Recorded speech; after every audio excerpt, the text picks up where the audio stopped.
The holidays mean more travel, more shopping, more time online, and more personal info in more places that could expose you more to identity theft. But LifeLock monitors millions of data points per second.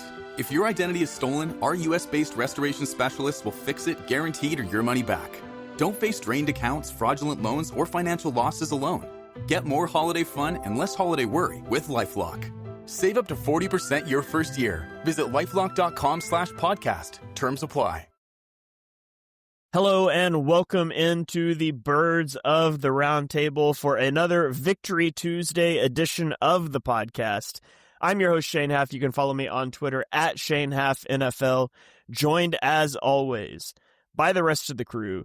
Up first, we've got Ryan Reese, who I was actually on a post-game show early this morning with, it feels like. Sure was. Give him a follow on Twitter at Philly Sports PSA. Ryan, how many cups of coffee did you drink today? Well, sadly, I'm not a coffee guy, which I wish every day that I was, because it would certainly make my life a lot simpler. I'm a Red Bull man, and it's probably tearing up my insides as we speak. But yeah, I'm exhausted. I'm ready for. Well, we'll see if we can get you there a little earlier than we did last night, at least. I didn't get in bed till about 1 o'clock because I had to get the post-game show edited and posted and everything, and I just knew I would wake up with a headache. I always wake up with a headache when I'm up late for post-game shows and I don't get enough sleep. And I didn't. And I was like, yes, this is awesome. And then the headache showed up like an hour and a half after I woke up, which has never happened before. So it lulled me into a false sense of security. But that's all right. We knocked that thing out and got into the film today. But enough of that. Also joined by David. Give him a follow on Twitter at DavidNeesPHL. David, how you doing? Great. I'm looking forward to diving into one of the largest offensive outputs and well-coached games Eagles fans have ever seen. I mean, this is going to be great. Yeah. Got a great comment here already from Brett Eclipse saying that Birds of the Round Table starting as late as the Eagles offense gets to the line of scrimmage. Yeah, that's about right. We were trying to call an audible, ended up having to call a timeout because we were running out of time. But, we finally had to snap the ball because I got chalk talk to get to after this. So let's dive into the Eagles' thrilling victory over the Packers last night. And, I will say, just off the top, I'm not opposed to low-scoring games, and I do think there was a lot of good defense played in this game. And so I think it's fair to say that. It's also fair to be really critical of the Eagles' scheme in this game. It's really fair for Packers fans to be critical of Jordan Love's performance in this game. It's really fair for fans of football in general to be critical of officiating in this game, because that was certainly bad. But we'll dive in and we'll talk about it. And let's start with our top takeaway. Let's start with the good stuff. Let's talk about the defensive side of the ball. So the Eagles hold the Packers to 7 points. And, they finally score a touchdown to go up 10-0. And I feel like every Eagles fan ever just knew that the defense was going to turn around and give up a touchdown, which is exactly what happened, kept us on the edge of our seat. But David, I'll throw it to you here. Give me your top defensive takeaway. I mean, I guess it would be how quickly Jalen Phillips acclimated into the defense. I mean, it was seamless. He already knew the language, obviously already knows the scheme. I mean, despite the fact that was 2023, he still, stepped in. I believe he played more snaps at edge than any other edge rusher. I think he had 53 snaps, which led the team. I mean, it just shows you how much they trusted him right away.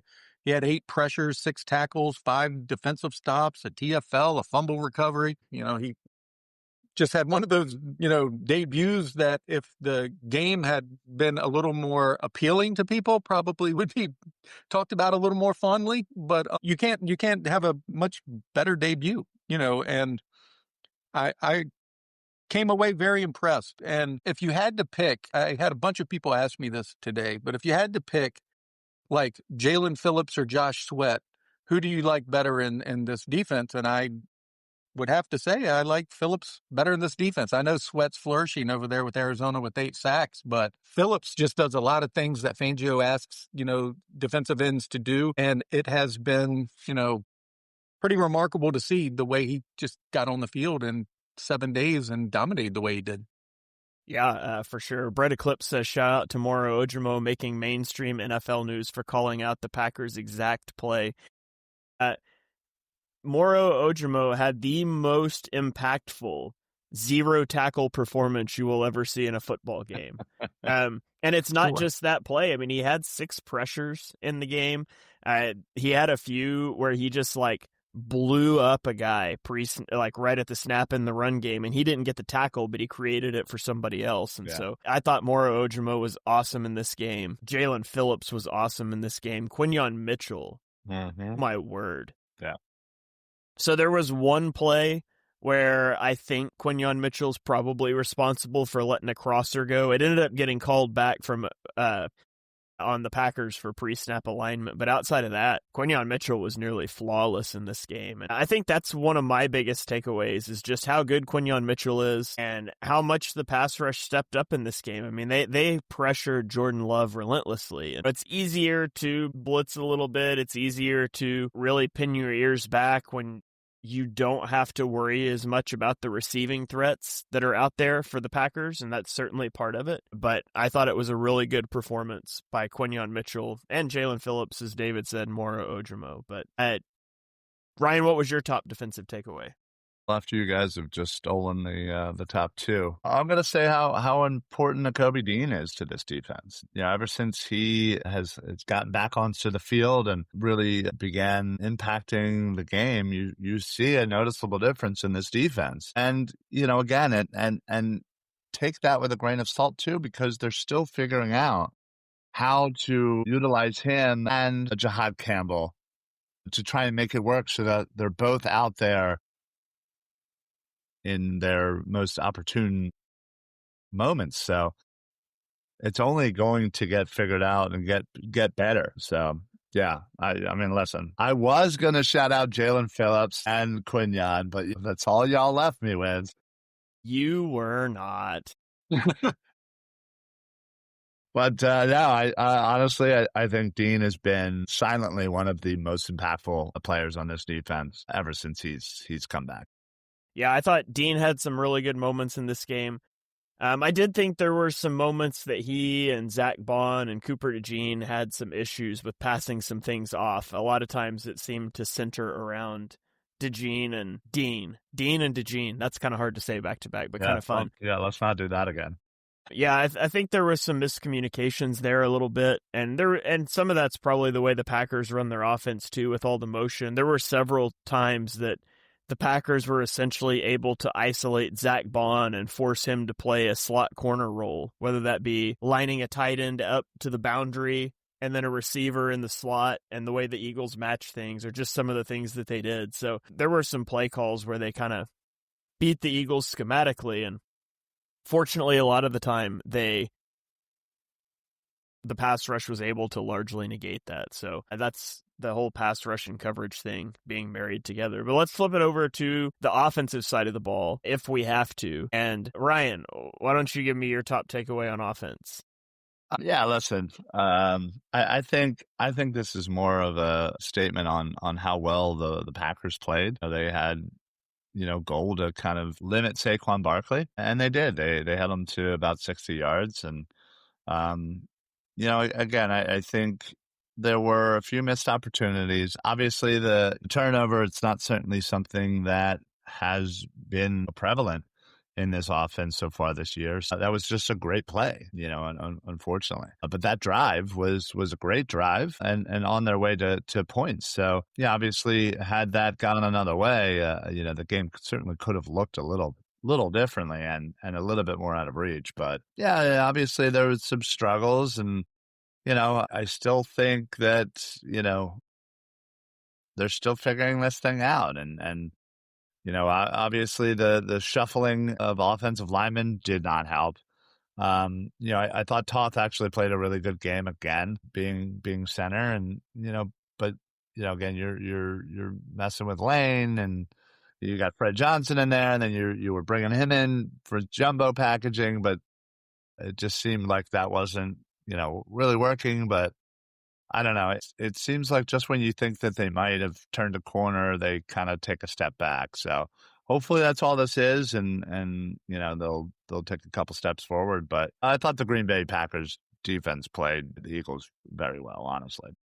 I have learned to filter myself when watching the game with my kids, with my son, because he just like latches onto things. And when Lane Johnson got rolled up on, the thought that went into my head was that might be the last snap we see Lane Johnson ever play, because Dark. it looked to me like, I mean, I just thought that's the knee, that's out for the year. It 100% That's an older, more knee than anything. And if that's the case, that's an older guy that has contemplated retirement before. That's going to be a hard injury to come off of.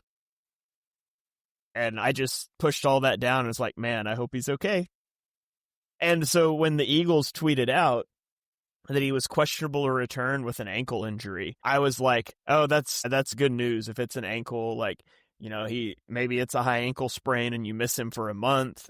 And my son was like, a month? And I was like, yep, that's why we tamped these thoughts down. But I was like, maybe he misses 3-4 games, but he's back, which is important versus it being a knee. And there was still a little part of me that was like, you know, the Eagles know that's what people are going to think. Maybe they're just kind of putting this out right now while we're in the game. But then when he walks out of the locker room at halftime with his helmet on, I was like, okay, well, he's not going to play again. But the fact he's walking out and he's got the helmet on, that's a really good sign. And then they put him in the last drive. I was like, okay, then I guess we are just fine now. So, you know, hopefully nothing comes out later this week that there's actually like some significant like ligament things with the ankle or something. And he was on adrenaline and whatever else to finish that game. I wouldn't be shocked if he's limited in practice this week and maybe even doesn't play against the Lions, but just the full roller coaster of emotions with Lane and his health in that game. Just really, really fortunate. The biggest bullet the Eagles dodged was Lane Johnson not having a serious injury off of that play. So, David, what was your top offensive takeaway? I think expectations were a little high out of the bye. I think that, people expected the offense, everything that's been wrong with it, to suddenly be well, and that's not the case. It wasn't last year after the bye either. Everybody talks about the magical bye. Last year, that was mainly on the defensive side because of Cooper DeJean. I'm pretty sure that coming out of the bye, they played the Browns, and they barely beat them. I think it was 20-16. Yeah, it was ugly. Took a few weeks for, the offense to do it again. They relied on the defense to win the game, which is exactly what they did last night. I think the weather played a role. The wind, the cold. The wind was playing complete havoc, especially in the punting, kicking. It's a big reason. We'll get into this later, but it's a big reason the Eagles went for it on fourth down, because they did not want to punt, because they had already shanked a couple. They did not want to risk a field goal because they were fearful of it being blocked and taken back. I think the scheme, not great. Some of it was due to the weather. They ran a lot of curls. It was very simple. And furthermore, that first drive, they go down the field 77 yards on 16 plays, and then they have the fumble. And after that fumble, Jalen Hurts and Kevin Patullo got extremely conservative. Yep. I mean, they started to read the room. They see that Green Bay can't move the ball either. We have the better defense. Let's try to win one of these ugly kind of 10-3, 10-7 games, and that's exactly what they did, especially when you factor in what you mentioned about with Lane having two backup offensive linemen in this game. Again, I mentioned the 77-yard, 16-play drive. They only got 48 yards the rest of the half after Lane left that game. And that's pretty critical. But back to the scheme, I think they show their hand too often. Shane can probably speak to this better than I can, but, especially when they're fullbacks on the field. Like, every time he's out there, they are running the ball. Like, there is zero chance anything else is happening. I think one time they didn't.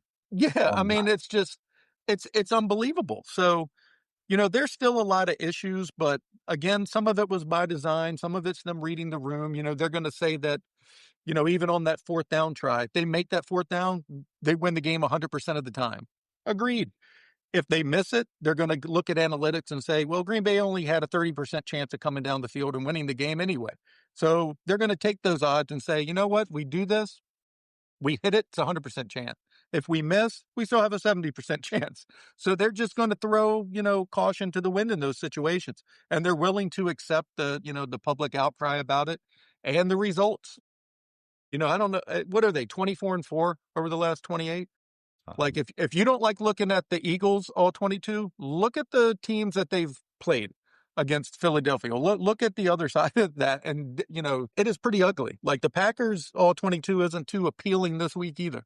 It's just and granted they have a lot less firepower, but that's just the way it goes. And maybe it catches up to the Eagles at some point because it's not, a sustainable way to win games. But like I said, I think they're 24-4 over their last 28 games. And it's very hard to argue with those results. And you're not going to convince anyone in that room that they're going to, need to make changes. Yeah, I think I kind of said this on the postgame show last night, but there are clearly major issues offensively, and they are not personnel. Have personnel-wise, you have what should be a top 5 offense in the league. You have by far the most expensive offense in the league, and that can't be what it looks like. And so they are winning games. They get to 7-2. Being at 7-2, every game they win like this lengthens their runway to figure stuff out. My fear is that their takeaway is not, we need to change some things. My fear is that their takeaway is, we can just keep winning like this, and I don't think that's sustainable. So, to your point about just the Eagles' tendencies, the Eagles went jumbo personnel 11 times in this game. All 11 of them were a run. And so, I talked about this on my past game review on Patreon. You want to know why under center play action didn't work in this game? It's because if the Eagles are if they're gonna run the ball under center, they go 12 personnel with a 6th offensive lineman, 12 jumbo. And if they want to pass it, they go 13 personnel. And that's it's a tell. It's another tell. And so not to mention that the routes they run off of play action aren't very good either, but that's a whole different thing. But there's just still very, very siloed ways that they choose to run the offense. And I won't do the Eagles are headed to a first round playoff exit thing, because to me, the solutions are still very simple. Run Jalen Hurts more, run gap scheme, push the ball downfield. They threw the ball downfield twice in this game, and one was a Devontae Smith touchdown, and the other was the ill-fated 4th down. So, 50% touchdown rate, throwing the ball downfield. They ran Jalen Hurts one time, and it went for 10 yards. Yeah, it ended in a fumble. That was a great play. Tip your hat to Edger and Cooper. I didn't even think Hurts was careless with the ball. It was secured to his chest. It was a great punch-out. It happens. You can't let that stuff scare you from running what you're best at. As far as I can recall from watching today, they ran Hurts one time, and they ran a play with a pulling offensive lineman that wasn't play action one time. And it was the same play. And that's what you're good at, is running gap scheme, doing these different things, and they just weren't doing it. And, maybe Lane Johnson going out contributes to what you're willing to do, and the things, you're just not willing to try some of these passes downfield if it means, Micah Parsons is one-on-one with Fred Johnson, some of those things. I don't know. But that has to get better. And there's something to be said for you're trying to keep Jalen Hurts healthy, so let's bubble wrap him in the regular season. We're not going to call designed runs. And there's a sliding scale of that. There's a point where that's good. I don't think you should be doing what the Giants were doing with Jackson Dart with Jalen Hurts. However, his legs are part of his superpower, and you have to be willing to use those. And Hurts is good at protecting himself. He doesn't often take big shots as a runner. I think 2 of the 3 times that he's been hurt and missed time over the last 4 years, that was him getting hit in the pocket, not running in the open field. So I think you got to be willing to do that a little bit, especially in a game like this that, you just need a first down to win the game. Let's run Hurts there. Let's be willing to do that. And if you scale that up in January football and you were just trying to protect him now, I'm fine with that. I just think in every aspect, the Eagles are a bit too risk averse in terms of Hurts' health, in terms of turning the ball over, and all of those things. I think they're just too risk averse. If I can add to that, Hurts has the autonomy to choose which version of the play that's called in that he uses. He has the autonomy to do that. He chooses which route he's going to throw to. And I think some of that you kind of saw live on television last night when Sirianni appeared to be saying, why, on the 4th down shot to AJ. That appears to be a call that Jalen Hurts made. He's made that play a lot of times, throwing deep like that, and he thought, they could go to the well and do it again. But it did not look like that was what Sirianni had approved, or definitely not it did not appear what he thought was going to happen there. And as far as Hurts not running, I'm starting to wonder if that's not Jalen Hurts as well. It might be a business decision where he just is not wanting to get knocked out of the game.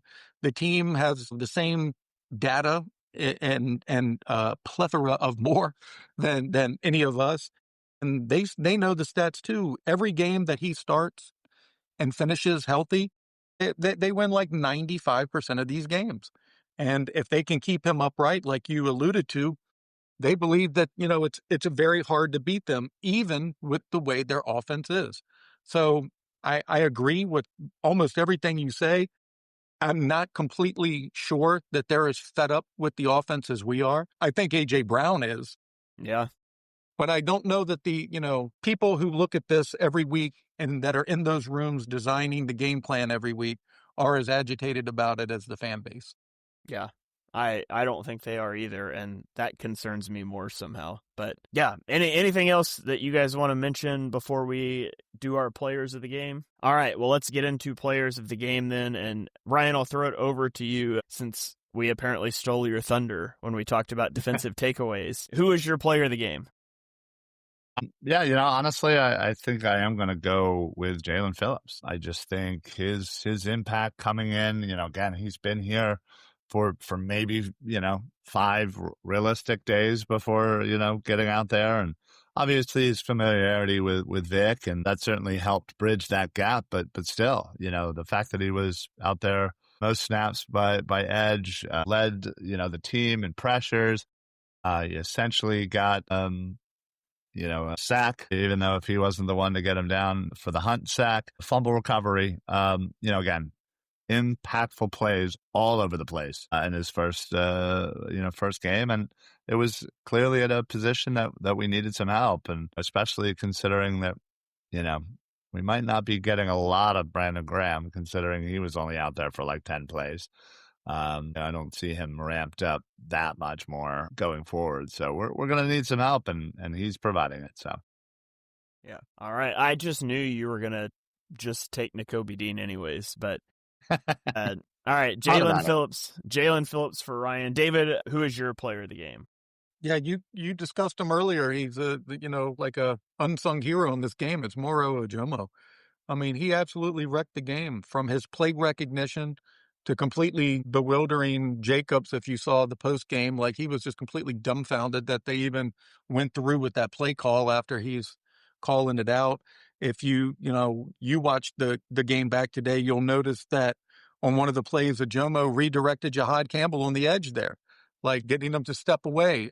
His play recognition, his awareness during the game, his interior pressure. It started off a little shaky at the beginning of the season, but at this point, I don't think you're seeing much of a difference between him and Milton Williams, and that's a huge W for the Philadelphia Eagles. Yeah. Yeah, it was definitely an awesome game by Moro Ojomo. So good shout out there. Like I said earlier, maybe the best 0 tackle, no stat performance that I've seen in a long time. So, and I'm going to go to the other guy that I talked about earlier, Quinyon Mitchell. Quinyon Mitchell was fantastic in this game. Granted, he's punching down. It's not like the Packers have great weapons at receiver, but to be able to do what he did in that game, regardless of who is trotting out there at receiver, is pretty impressive. So we'll make it a clean sweep on the defense there with our players of the game. So now let's turn the page and talk about the upcoming matchup. The Eagles are going to keep me up late at night again because it is a Sunday night football game. And I don't think Ryan's on that one with me, are you? You're at that game. You're complaining about staying up late to watch the game. I'll be at the game. No, I'm complaining about doing post-game show after the game. Hell no, I ain't doing that. I still won't be home.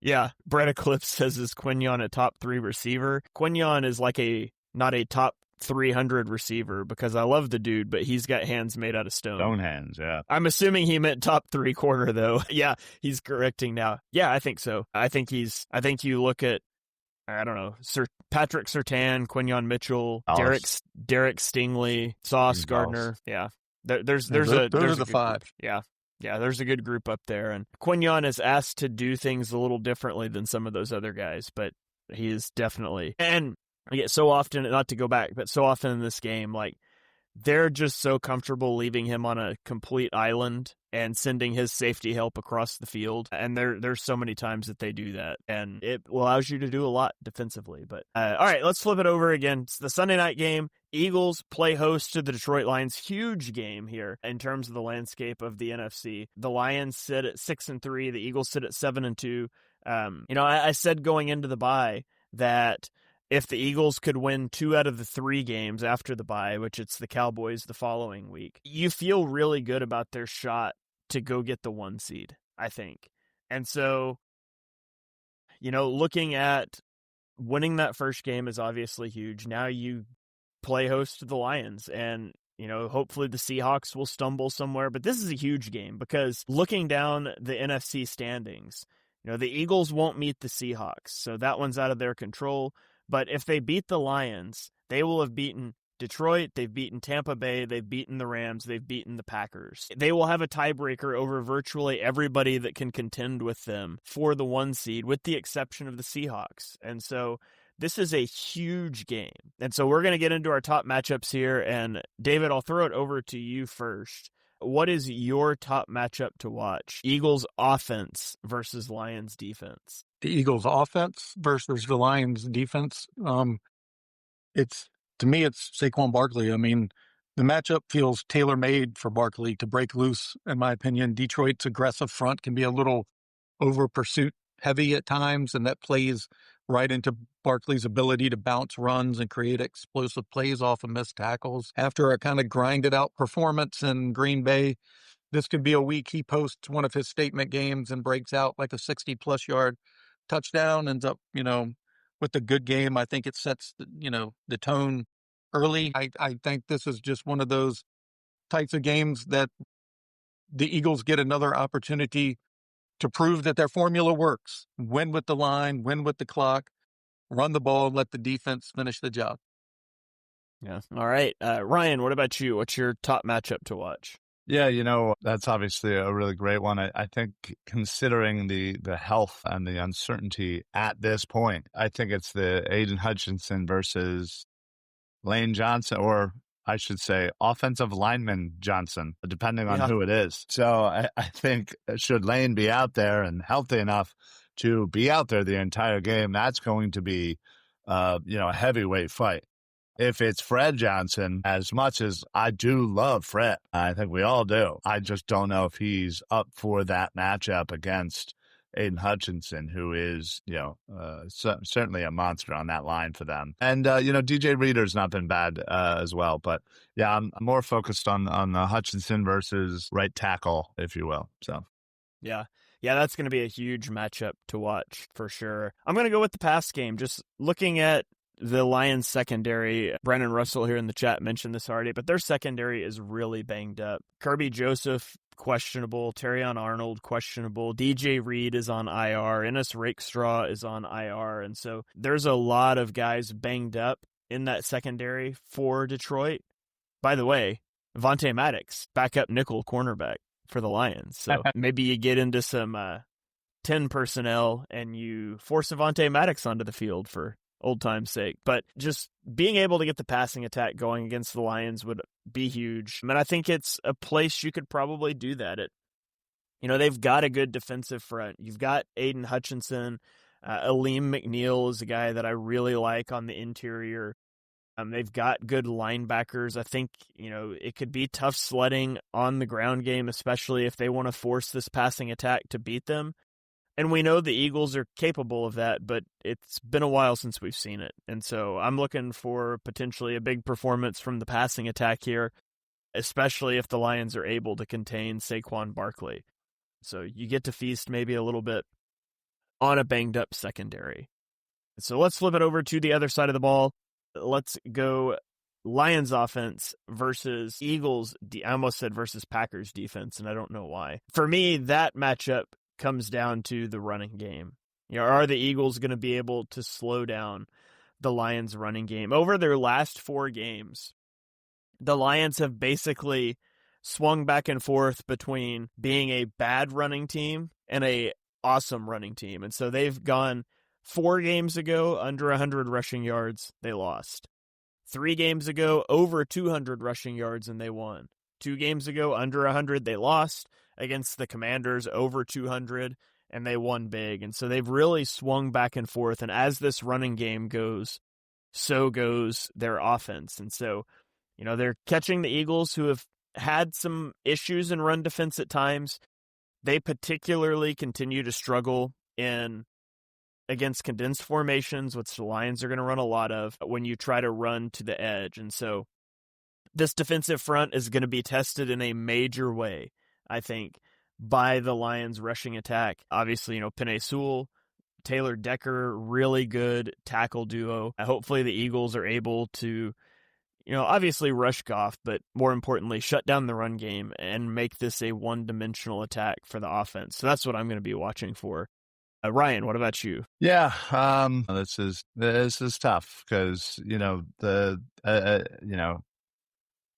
Detroit offense has been very hit or miss. The 2 wide receivers there, Amon-Ra and Jameson, have been lighting up DBs and good ones at that matter.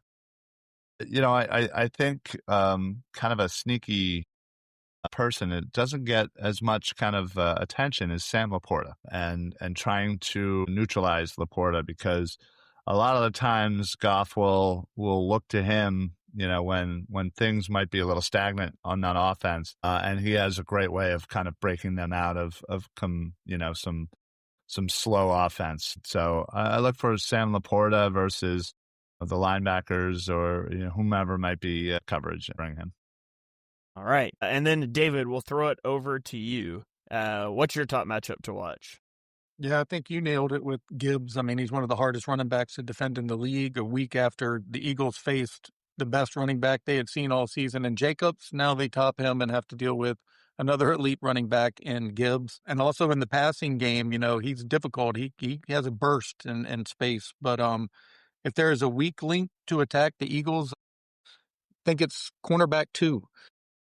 Jameson Williams and Amon-Ra St. Brown will test Fangio, and more directly Adoree Jackson, who seems to have kind of taken over the role.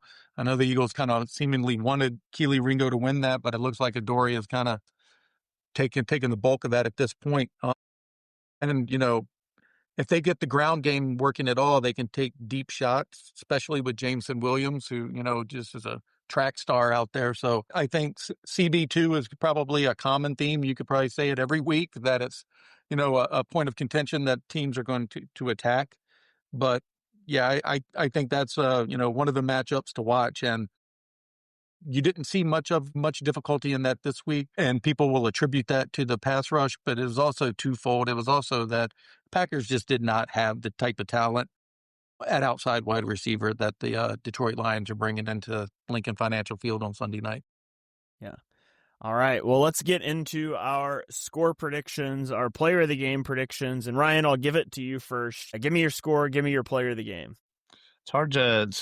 it's hard to know whether this offense is going to, step up. But I think they're going up against an easier defense. Certainly, they have some stars there, but they're certainly banged up. I'm going to go with 27-25. Philadelphia Eagles. And I'm going to go with my MVP of the game. I'm going to go Jay Hurts. I think he gets at least 1 rushing and 2 passing touchdowns. All right. Jalen Hurts, player of the game. Eagles win the game for Ryan. David, what about you?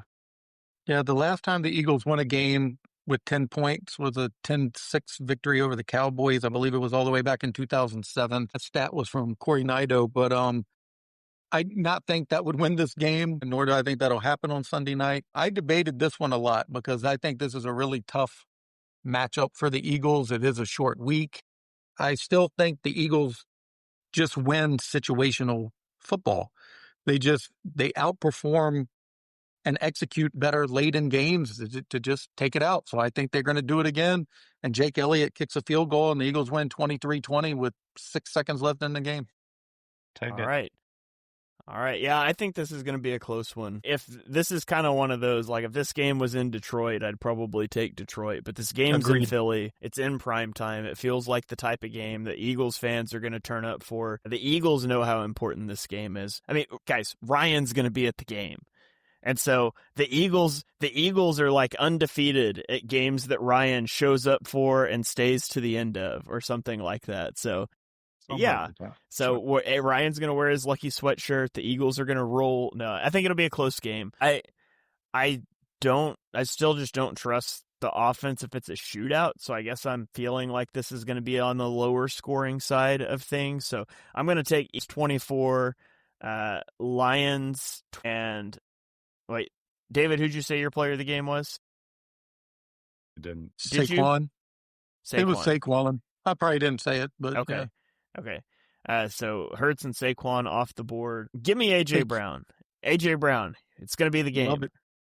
He and Jalen are going to be drawing up plays in the dirt in the huddle, and it's going to work out. So, apparently they don't hate each other like everybody said, because they're rebelling against the coach with each other, going rogue on fourth down. I love the vibes. Let's go. So I'll take A.J. Brown. I think he'll have a good game in this one against that banged up secondary, and the Eagles get a huge win for the purposes of chasing the 1 seed. So that's going to about do it for this one.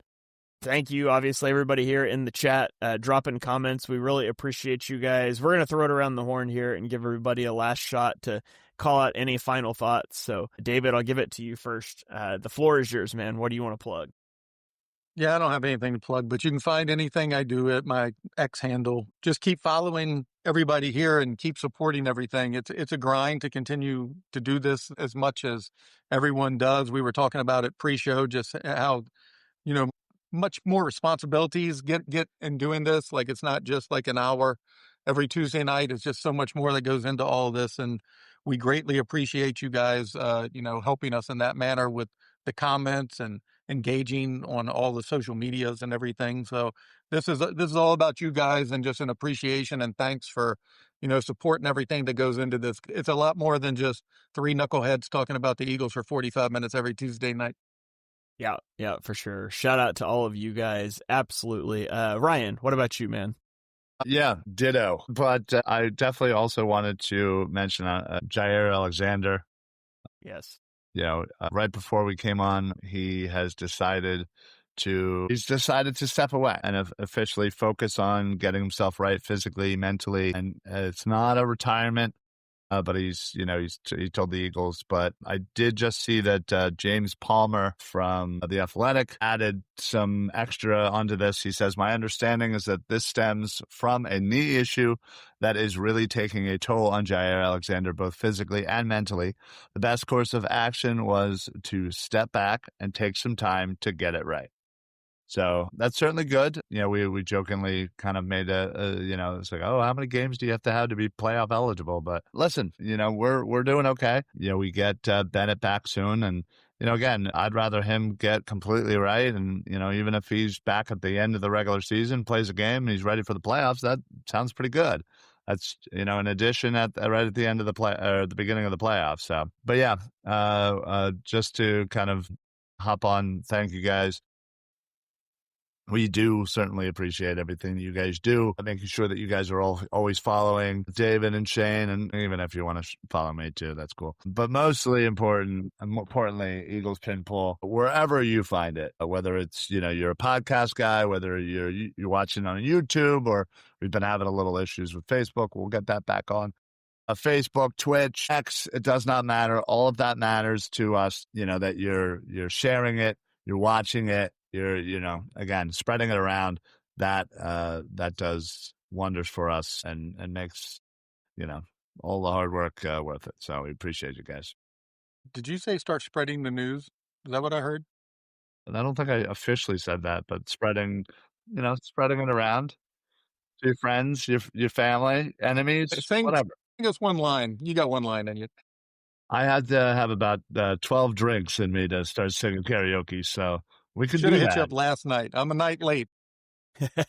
We could do that, but we just got to plan for it. Yeah, I'll answer a couple questions here from the comments. First of all, it wasn't the nails. It wasn't he nails because there's only one T. I don't know what this says, but don't know what this username is. But ask if Jacorian Bennett's practice window opened. It's about to close, right? They opened. Yeah. I think like tomorrow or.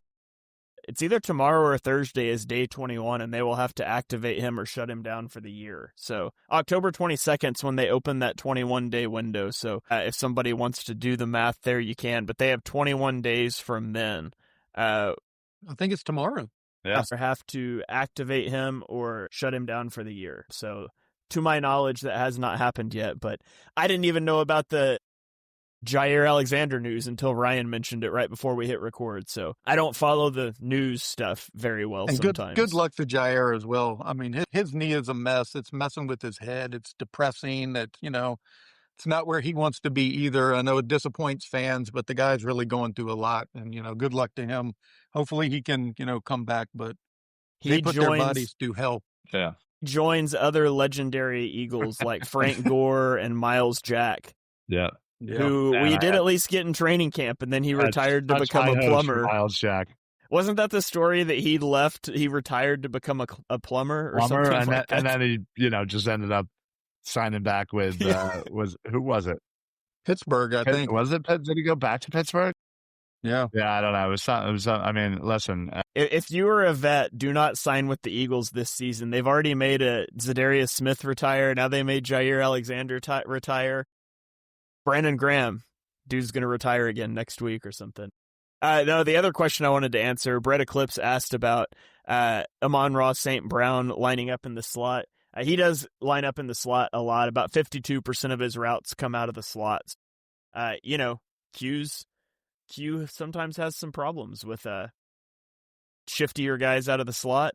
Or not Q, I don't know why I said that. Cooper DeJean, he's had problems sometimes with like the really good route runner types, not necessarily like the super quick guys. It's just those really savvy vet route runners. And so that'll be a good matchup to watch. They put Jamison Williams in there sometimes as well, but you can keep an eye on that matchup as well. So that's going to do it, guys. Thank you for joining in again. Really appreciate you guys. Love hanging out with you on Tuesday nights. Mark and I will be going live sometime in the next 5 to 15 minutes for Chalk Talk, breaking down all the other games from Week 10 so you can catch up on your stuff from around the NFL. But make sure you're following these guys on Twitter. Ryan is at Philly Sports PSA. David is at David Nice PHL. I'm at Shane Half NFL, and we will catch you guys next time.